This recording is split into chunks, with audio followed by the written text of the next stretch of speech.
HermVids with Mr. Herman. Educational videos about reading and writing. Hello everyone, this is Mr. Herman, and I just want you to bear with me here for a little bit, because in a few moments I'll be giving you a demonstration about the detail unit. I hope you don't find this unit too unbearable. You're just going to have to grin and bear it if you do. So, bear, bear, bear, bear, bear, bear. Hello everyone, this is Mr. Herman, and this video is created to explain about our detail unit. I used a program called Explain Everything to create this. It's an iPad app if you're interested, and it's a great way to create lessons and presentations. So the first question, of course, is what is detail? And how can I use it to represent my writer's voice? Alright, so detail is the amount of specific information you give to your description. It's when you're telling a story and you want the person who's listening or reading to visualize what you're talking about. The way you do that is through adding detail. Now, some people use a lot of detail when they're describing a setting or a place. Some people use little. But when you do, the goal is to create almost like a movie in the person's mind who's listening. Now, a great way to do that is through using adjectives. Adjectives are modifiers of nouns, and they can describe type, color, size, degree. Basically, they're giving you more information about that noun. So, say I ask you how your summer vacation was, and you tell me that you saw a bear. Here's the bear. That doesn't give me a lot of detail. It doesn't tell me what type, it doesn't tell me the size, it doesn't tell me the color. Instead, you can improve that by saying, I saw this 8-foot-tall grizzly bear with brown matted fur and a snarling snout with saliva dripping from its mouth, as you can see here. That gives the listener or reader a lot more visual information to latch onto when they're hearing a story. Now, of course, the point of this class is to fine-tune your writer's voice.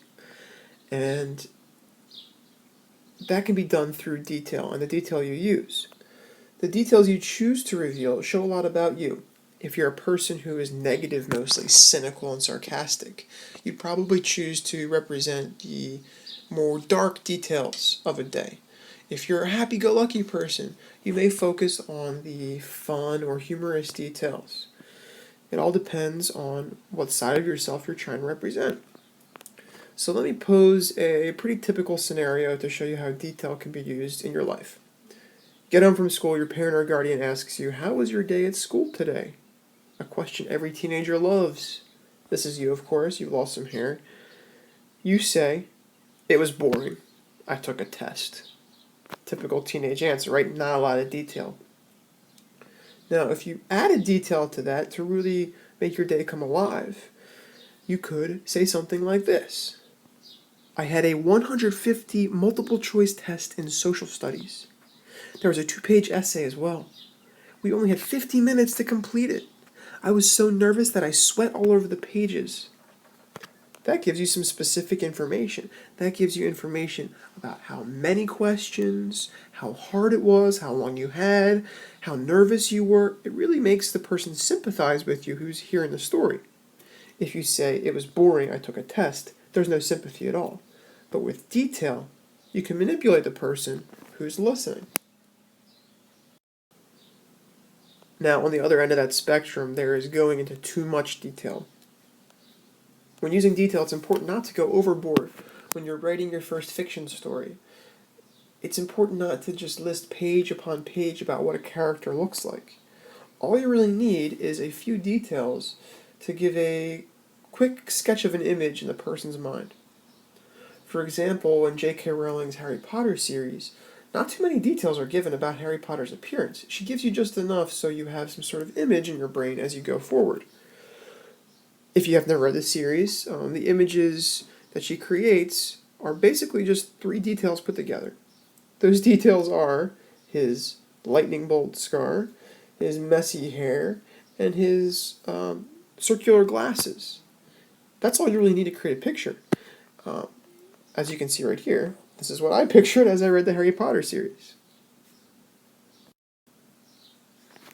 Now, another thing that I find really common in high school writing is that so many students do something called telling. I'm not talking about showing and telling like you do in kindergarten where you're bringing your pet turtle and everyone oohs and ahs. I'm talking more about telling in your writing. Telling is not good when you're a writer. It's basic, it's simple, it's not intelligent. So the goal is to reveal important information about characters and setting through showing about them. It doesn't insult the intelligence of your reader. It's a way to use detail to make a story seem more realistic. If you're reading a story and you read a sentence that says, Stan was angry, that's pretty basic stuff. And unless you're going for that, it's not a great sentence. Now, a way to show that Stan was angry is to use details. You think of what angry people do. That's Stan right there. For instance, Stan clenched his fists and paced back and forth.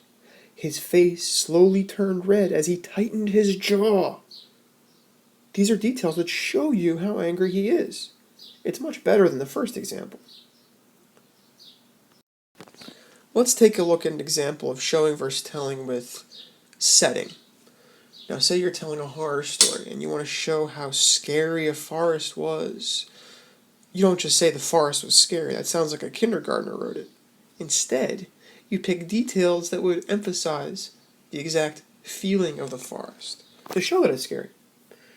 The showing example goes like this. From deep within the forest, a sonorous howl came. That word sonorous means kind of deep and loud. The gnarled trees seemed to guard its entrance, holding up their twisted branches almost as a protective gate.